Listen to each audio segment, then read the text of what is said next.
नगे च सुरेंद्रे च कौशिके पाद संस्पृशि निर्विशेष मनस्काय श्री वीरस्वामिने नमः। आरहत वाङ्मय में कहा गया है, तेने जहाँ संधि मुहे गही ए सकम्मुणा किच्चई पावकारी एवं पया पिच्च इहम चलो ए कडाण कम्माण न मुख अथि। कर्मवाद जैन दर्शन का एक सिद्धांत है। जैन दर्शन के अनेक वाद हैं, सिद्धांत हैं। आत्मवाद एक सिद्धांत है, जहाँ आत्मा का शाश्वत अस्तित्व स्वीकार किया गया है। आत्मा को अमूर्त बताया गया है। आत्मा अमर है, कभी मरती नहीं है। असंख्य प्रदेशात्मक एक पिंड आत्मा होती है।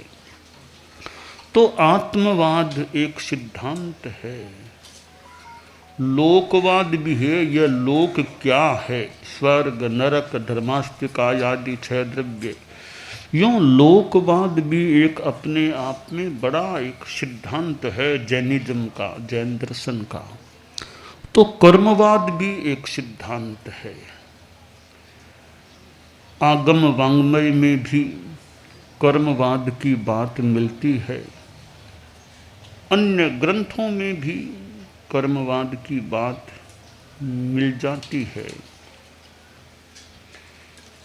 और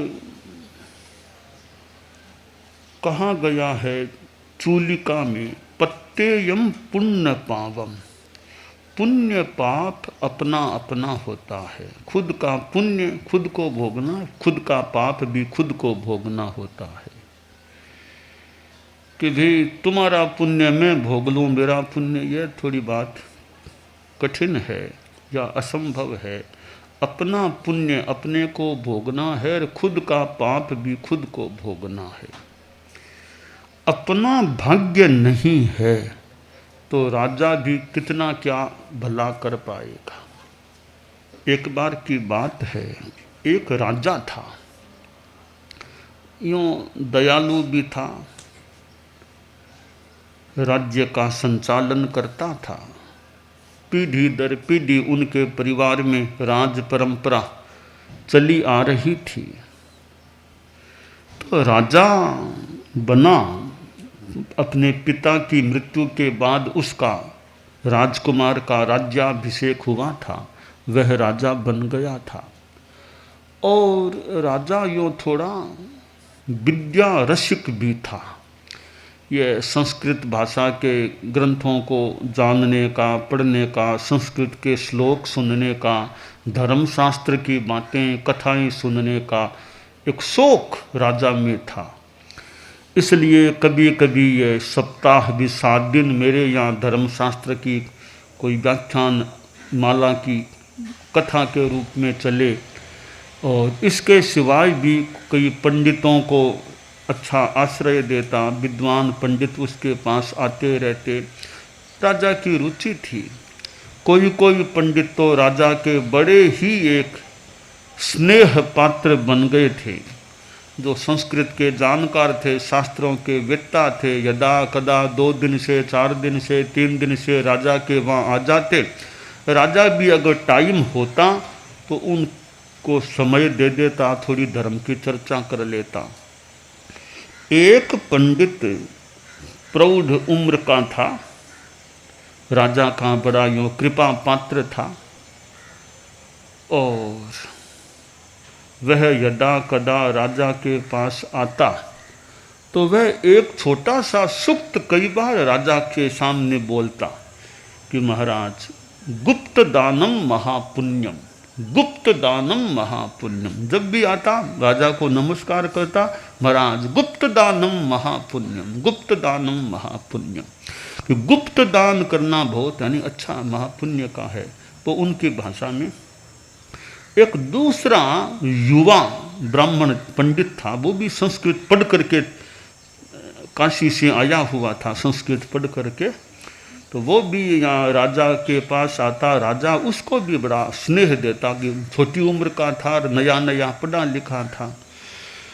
तो वह भी कई बार राजा के पास संस्कृत के श्लोक बोलता, अर्थ बताता, राजा को अच्छा भी लगता। वो एक बात यदा कदा संस्कृत की बोलता राजा के सामने, महाराज ठीक है, फलति कपालो नो भूपाल है, फलति कपालो नो भूपाल या न भूपाल है। यानी थोड़ा स्वाभिमानी भी था, ये एक सिद्धांतवादी, यानी वो उसका मतलब था कि महाराज अपना भाग्य फल देता है, राजा के देने से कुछ नहीं होता, खुद का भाग्य वो तो ही मिलता है। फलति कपालो, खुद का कपाल भाग्य ही फलता है, राजा कुछ नहीं कर सकता भाग्य नहीं हो तो थोड़ा राजा को थोड़ा लगता भी कि मेरे सामने न भूपाल है, न भूपाल है, भूपाल मतलब राजा। फिर भी वो एक राजा का प्रिय था, यो एक संस्कृत का सूक्त था, फलत्य कपालो नो भूपालक न भूपाले, राजा उसकी भी सुन लेता। यों कई दिन बीत गए। वो बड़े पंडित जी भी आते, आधा घंटा बैठे रहते, वो तो और ज़्यादा बैठ जाते, पर राजा को टाइम ज़्यादा नहीं मिलता था। तो छोटे वाला पंडित भी आता, बैठा रहता। जब राजा थोड़े निर्वाणे होते, कोई संस्कृत की और की बात बताता रहता है, बोल देता बीच बीच में, फलत्य कपालो न भूपाल है, वो बोल देता गुप्त दानम महापुण्यम। क्यों कई दिन बीत गए। तो एक दिन राजा ने बड़े पंडित जी से कहा कि आप ऐसे तो आते हो, इस बार एक सप्ताह का प्रोग्राम बनाते हैं। हमारे राजमहल का जो मैदान है वहाँ एक कथा कराऊंगा 7 दिनों की, तो आपको उसमें व्याख्यान देना है 7 दिनों तक। मैं भी जितना टाइम मिलेगा आपके व्याख्यान में आया करूँगा। बोला महाराज जैसे आपका आदेश होगा। तो ठीक है, मंत्री से कहा अपना दिनांक को देख लो, जब दिन खाली हो ना तो एक 7 दिन का प्रोग्राम, जिसमें बीच में दूसरा कोई मुझे बाहर जाने का न हो और कोई प्रोग्राम न हो, तो एक साप्ताहिक व्याख्यान माला पंडित जी से कराना। मंत्री जी ने देख के दिनांकें तय करा दी, महाराज ये 7 दिन खाली हैं अपने। कहा ठीक है, दिनांकें घोषित कर दी भी, ये 7 दिन है, यहाँ व्याख्यान माला चलेगी, धर्मशास्त्रों की चर्चा होगी और ये पंडित जी प्रवक्ता होंगे। वो समय आया तो पंडित जी खूब तैयारी के साथ शास्त्रों को देख करके पढ़ करके तैयारी से आए। रोज 2 घंटा का व्याख्यान होना, 1 सप्ताह तक का निर्णय था। राजा भी जितना टाइम मिलता, 2 घंटा तो मान लो नहीं बैठ पाता, तो आधा घंटा पौन घंटा टाइम निकाल के बैठता कथा में। 6ठा दिन आ गया। अब पंडित जी के मन में था कि 7 दिन तक मैं इतना श्रम, 6 दिन तो हो रहे हैं, तो मुझे दान दक्षिणा कोई देंगे कि नहीं देंगे, इतना श्रम कर रहा हूँ। 2 घंटा बोलना होता है, तैयारी करके आना होता है, व्याख्यान देना, तो पहले मुझे शास्त्रों को देखना पड़ता है, क्या क्या बात कैसे कहना है। तो कुल मिला के 4 घंटा करीब मेरे लगते हैं। 2 घंटा तो बोलने के, 1.5 घंटा तैयारी कर, आधा घंटा आने जाने के और के। तो 6ठा दिन आ गया, कोई घोषणा हुई नहीं, क्या दान दक्षिणा मुझको देंगे महाराज, अभी तो कोई बात ही नहीं है। 7वां दिन आ गया तो व्याख्यान शुरू हो गया। तो राजा ने अब तक कोई नहीं कहा भी दान दक्षिणा पंडित जी। तो 7वें दिन का व्याख्यान पूरा होने को आया, 1 सप्ताह पूरा हो रहा था।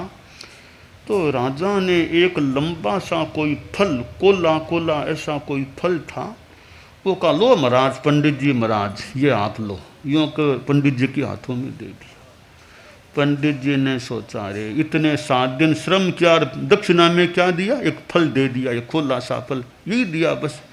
इतना ही मेरा मूल्य है इतने 7 दिन के परिश्रम का। अब राजा के सामने बोलना तो थोड़ा उचित नहीं था और मन में बड़ा थोड़ा आक्रोश था कि इतने दिन श्रम कराया मेरे से, एक खुला सा फल सा दे दिया भेंट में, दक्षिणा में क्या दिया। मन में नाराज था। खैर पूरा हो गया कार्यक्रम, पंडित जी विदा हो गए। तो विदा हो गए तो रास्ते में सब्जी मंडी आ गई। तो पंडित जी ने सोचा, अरे कि घर के लिए थोड़ी साग सब्जी ले जाऊं, फिर शाम को और को दोपहर में सब खाना खाना है। तो वो सब्जी मंडी थी, पंडित जी के पास वो लंबा लंबा वो कोला फल भी था जो भी। तो वो कुंजड़ी बाजार, वो सब्जी मंडी, तो कई चीज़ें पंडित जी को लेनी थी, साग सब्जी। तो एक जगह वो मालन बैठी थी वहाँ, तो कहा ये कोला तुम ले लो, बोले तुम ले लो, मुझे इसके बदले में दूसरी सब्जी दे दो। तो कोला वो जो राजा ने दिया उस मालन को दे दिया और वो दूसरा अपना साग सब्जी फल लेकर के पंडित जी अपने घर की ओर रवाना हो गए। थोड़ी देर बाद योग संयोग वो छोटे वाले पंडित जी भी अपने घर के लिए आए, बाजार में साग सब्जी, वो उसी मालन के पास आए। तो वो लंबा लंबा फल देखा तो छोटे पंडित जी ने सोचा, रे आज तो ये फल नया नया सा फल आज मालन के पास, बोले चलो कि मालन भाई ये फल दे दो। हाँ महाराज ले लो, क्या पैसा? मैं इतना 25 पैसा दे दो आप, और ले जाओ। थोड़ा पैसा लिया, वो कोला जो भी था वो छोटे पंडित जी ले लिया। घर गया, उसको काटा तो अंदर तो सोने की मोहरें भरी पड़ी थी, सोने की मोहरें। राजा ने क्या किया था, उस कोले में अंदर का जो गुद्दा भाग था वो तो बाहर निकाल दिया, उसमें सोने की मोहरें कीमती भर दी। क्यों भर दी? कि पंडित जी ये कहा करते हैं, गुप्त दानम महापुण्यम, गुप्त दानम महापुण्यम। तो पंडित जी का उपदेश है, मैं वैसा ही काम करूं, किसी को पता नहीं चले कि इतनी मोहरें दी है। तो गुप्त रूप में मोहरें भर दी उस कोले जो भी फल में, फिर बाहर से बंद कर दिया। तो राजा ने तो गुप्त दान के महत्व को समझ करके वो पंडित जी को इतनी सोने की मोहरें दी थी, जितनी कल्पना से भी ज़्यादा दक्षिणा दी थी। अब छोटे पंडित जी घर गए, वो इतनी सारी मोहरें निकली, जो ये कांटा और मोहरें बोरी भर गई थाली में सारी, इतनी कीमती सोने की मोहरें। पंडित बड़े खुश हुए, छोटे भी, कि इतनी मोहरें मुझे अनायास ही मिल गई मालन के वहाँ से। बेईमानी तो है नहीं, मैंने तो पैसा दे के खरीदा है, तो बेईमानी का पाप तो मानूं कैसे? जिस उसने दिया और मैंने लिया, ने मुझे पता था कि अंदर क्या उसने दिया, मैंने ले लिया, तो बेईमानी की बात तो होनी नहीं चाहिए। तो मेरे घर में इतनी मोहरें आ गई है। अब उसने मोहरें अपने भीतर तिजोरी में सब रख ली। अब अगले दिन फिर वो बड़े पंडित जी भी जाया करते थे, तो राजा से मिलने गए। उसी थोड़ी देर बाद छोटे पंडित जी भी आ गए थे। तो बड़े पंडित जी गए, थोड़े उदास थे, नाराज उदास से थे। महाराज नमस्कार, महाराज नमस्कार। हाँ पंडित जी, अच्छा आपने 7 दिन का प्रोग्राम कर दिया, बढ़िया रहा, मुझे भी बड़ा आनंद आया। पंडित बड़ा दुखी सा उदास। राजा, पंडित जी महाराज क्या बात है, आज उदास कैसे हो? कि महाराज अब उदास थोड़ा एकांत में बताऊं, औरों को दूर किया।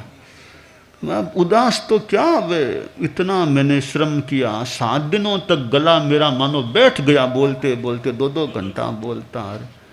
तो थोड़ा हमारी परंपरा है, रीत है, पंडितों को सारी व्याख्यान माला पूरा होने के बाद दान दक्षिणा दी जाती है। हमारी एक रीत है संसार की। पंडित लोग आते हैं, कुछ भले शादी कराए, कुछ कराए, कोई व्याख्यान माला करे, तो उनको दान दक्षिणा देने का एक रिवाज है। तो आप तो महाराज राजा हो, आपके तो मुझे बड़ी आशा थी कि महाराज ने प्रोग्राम करवाया है, छोटा मोटा आदमी कराता तो मानता भी, सामान्य आदमी है, ज़्यादा तो क्या देगा, जितना देगा उतना ठीक। पर आपसे तो मुझे बहुत आशा थी कि राजा राज घराने में यह प्रोग्राम हुआ है, तो मुझे ज़रूर अच्छी एक कोई मिलेगी राशि। तो आपने तो वो खुला सा हाथ में दे दिया और मुझे विदा कर दिया। यूं बात हो रही थी, इतने वो छोटे पंडित जी भी गेट के पास आ गए। तो राजा ने देखा वो भी, हाँ आओ पंडित जी, आप भी, दोनों ही पंडित हैं, आप भी आओ। तो वो आया, बहुत खुश था। आज खुश कैसे छोटे पंडित जी? आज फलति कपालो न भूपाल है, फलति कपालो नो भूपाल है, फलति कपालो न भू। क्यों महाराज, क्या बात है? महाराज बात क्या है, आपने तो मुझे विशेष कुछ दिया नहीं, आज तक कुछ नहीं दिया, पर भाग्य फलता है। हुआ क्या? तो हुआ क्या सबके सामने? तो कि नहीं आप बोलो, वो लोग दूर हैं, क्या क्या हुआ, इतने खुश कैसे? दोनों ही पंडित खड़े थे। तो बड़े पंडित जी तो उदास थे। उसने कहा महाराज मैंने तो वो आप बाजार में गया, कोई वो मालन के पास लंबा लंबा वो फल पड़ा था, वो मैंने खरीदा, घर जाके काटा तो सोने की मोहरों से भरा पड़ा था वो। तो तब राजा ने बड़े पंडित जी से कहा महाराज आपको मैंने कल वो भेंट में दिया, आपने उसका क्या किया? आप घर में ले गए ना, उसको काटा तो होगा ना? महाराज मैंने नहीं काटा। वो है कहाँ, कहाँ गया? पर मैंने सोचा सामान्य फल दिया है, तो मैंने तो वो सब्जी मंडी में गया, मालन बैठी थी, मैंने उसको दे दिया और उसके बदले में दूसरी साग सब्जी ले ली। ओ महाराज गजब का कर दिया आपने। तो वो छोटे पंडित बोले महाराज अच्छा वो मालन, मैं भी उस मालन के पास ही गया, वहाँ वो पड़ा था, मैंने खरीद लिया, इतनी सोने की मोहरें मिल गई। राजा बोला पंडित जी आप ही तो क्या करते हैं, गुप्त दानम महापुण्यम, गुप्त दानम महापुण्यम। तो मैंने सोचा इन पंडित जी का यही उपदेश है खास, तो मैं इस बार इनको जो भी दूंगा गुप्त रूप में दूंगा, लोगों को पता चले वैसे नहीं दूंगा। तो मैंने तो गुप्त रूप में इतनी सारी मोहरें जो मैंने आज तक किसी पंडित को नहीं दी, उतनी मोहरें आपके लिए दी थी। तो छोटे पंडित जी ने सुना आवाज दी तो इनको और मिल गई मुझको, यह भाग्य की बात होती है। तो वो गुप्त दानम महापुण्यम, इसका हम क्या हमारे संदर्भ में क्या भाव निकालें कि दान के साथ में नाम की भावना न हो। वो नाम यानी प्रकट होना, नाम की भावना न हो। नाम की भावना न होने का जो संकल्प है, नाम नहीं करने का संकल्प है, वो अपने आप में वैसे एक ठीक बात हो सकती। इतना तो सार संभवतः हमारे सिद्धांतों के संदर्भ में भी निकल सकता है। तो गुप्त दानम महापुण्यम, वो पाप न लगे नाम की भावना का, इतनी वो दान की निर्मलता रह सकती है। और तो ठीक है, अनेक दान है, दान से लाभ भी होता है। एक संस्कृत का श्लोक है, पात्रे धर्म निबंधनम तदितरे श्रेष्ठम दयाख्यापकम मित्रे प्रीति विवर्धनम तदितरे वैरापहारक्षमं भृत्ये भक्ति भरावहं नरपतौ सम्मान सत्पादकं भट्टादौ सुयशस्करं वितरणं न क्वाप्य हो निष्फलम। श्लोक में कहा गया है, सुक्ति मुक्तावली का श्लोक, कि वितरण दान है वो निष्फल नहीं होता। कैसे? अगर आप पात्रे किसी साधु को दान दोगे, शुद्ध साधु को शुद्ध दान दोगे, भोजन पानी कपड़ा शुद्ध दान, तो धर्म निबंधनम, धर्म आपको धर्म का लाभ मिलेगा। संबर निर्जरा धर्म है, तो साधु को शुद्ध दान देने से आपको संबर निर्जरा जो भी होगा वो दान का लाभ, निर्जरा हो सकेगी दान देने से। कहीं 12वें व्रत का संबर भी, वो भी कोई लाभ ऐसे। तो धर्म का लाभ, धर्म का कारण है शुद्ध पात्र में दान देना। तो वो तो एक धर्म की बात, कि बाकी जगह दें तो कि बाकी साधु के सिवाय आप किसी को दान दोगे तो लोग भी के बड़े कहेंगे बहुत दयालु आदमी, ऐसा गरीबों को और को दान देने वाले हैं, गरीबों को कोई भोजन देते हैं, कोई छोटे छोटे क्वार्टर वगैरह बना के दे दें, कभी बहुत दयालु सेठ साहब हैं, आदमी हैं, गरीबों को इतना दे, तो आपकी दयालु के रूप में एक ख्याति हो जाती है। किसी मित्र को कोई गिफ्ट आप दोगे, उसका जन्म दिवस है, कोई गिफ्ट में कुछ दे दोगे, तो मित्र का प्रेम भाव बढ़ेगा, क्योंकि मुझे गिफ्ट में दिया है जन्म दिवस पर, आपसी प्रेम बढ़ेगा। कोई शत्रु को कुछ दे देंगे तो, अगर शत्रु को कोई गिफ्ट दोगे तो शत्रु का वैर भाव कम हो जाएगा, वैर भाव दूर हो सकेगा। तो कोई नौकर चाकर को दें तो, कोई दिवाली होली नौकर चाकर घर में, उनको कुछ गिफ्ट दिवाली होली की दे दी, तो नौकरों को देंगे तो नौकरों के मन में सेठ के प्रति और भक्ति का भाव बढ़ सकती। सेठ साहब ने मुझे दिया है, मैं भी सेठ साहब का और ध्यान, सेवा का विशेष ध्यान रखूंगा, तो भक्ति ज़्यादा बढ़ सकेगी। किसी राजा के पास जाएं, बड़े बड़े मंत्री आदि आदि लोग हैं, उनको जाकर के आप कुछ भेंट में दे दें। राजा तो आजकल मान लो, या हमारे देश में नहीं मान लो, बड़े मंत्री, उनको कुछ आप यूँ गए मिलने, थोड़ा गिफ्ट में कुछ आपने यूँ दे दिया। अगर राजा आदि को कुछ देंगे तो राजा आपका मान सम्मान बढ़ाएगा, आपको मान सम्मान देगा। इतना भेंट में नजराना दिया, वो दिया, तो सेठ साहब हैं, यह बख्शीश कर दो, यह कर दो, सम्मान बढ़ाएगा। कोई जो कविता बोलने वाले हैं, उनको कुछ आप दे देंगे तो कोई कविता बनाने वालों को और को कुछ देंगे तो वो आपका यश बढ़ाएगा, आपके बारे में कुछ बोलेगा, कविता बनाएगा, तो आपका यश बढ़ाएगा। तो इस प्रकार किसी को भी दान दो, कोई न कोई सामान्यतया फल उसका मिलता है। तो साधु को दो तो कह दिया कि धर्म, बाकी जगह धर्म तो नहीं कहा, पर ये मान सम्मान, बैर कम होना, प्रेम बढ़ना आदि आदि चीज़ें वो अन्य को देने से भी व्यावहारिक रूप में हम देखते भी हैं, हम व्यवहार में देख लेंगे। आप किसी को कुछ, बच्चों को भी कुछ गिफ्ट में देंगे ना, तो बच्चे भी खुश, भी हमको आए थे, हमको ये गिफ्ट देकर गए हैं। आप नौकरों को कुछ दे देंगे, नौकर चाकर खुश, हमें सेठ साहब ने आज दिवाली थी, हमको यह गिफ्ट दी, यह ड्रेस दी, यह दिया। तो दान देने से दूसरों के मन में प्रीति भाव, भक्ति का भाव बढ़ता, ये श्लोककार ने कहा है।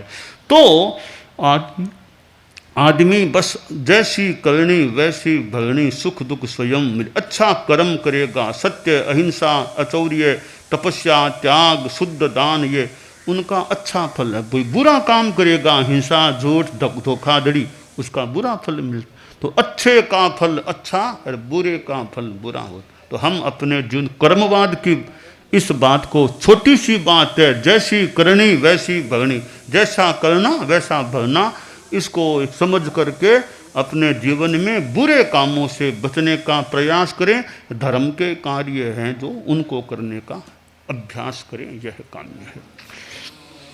दानान सेठम अभयपयाणम सच्चेषु या अणवज्जं वयन्ति तवेषु या उत्तम बंभचेरम लोगुत्तमे समणेनाय पुत्र।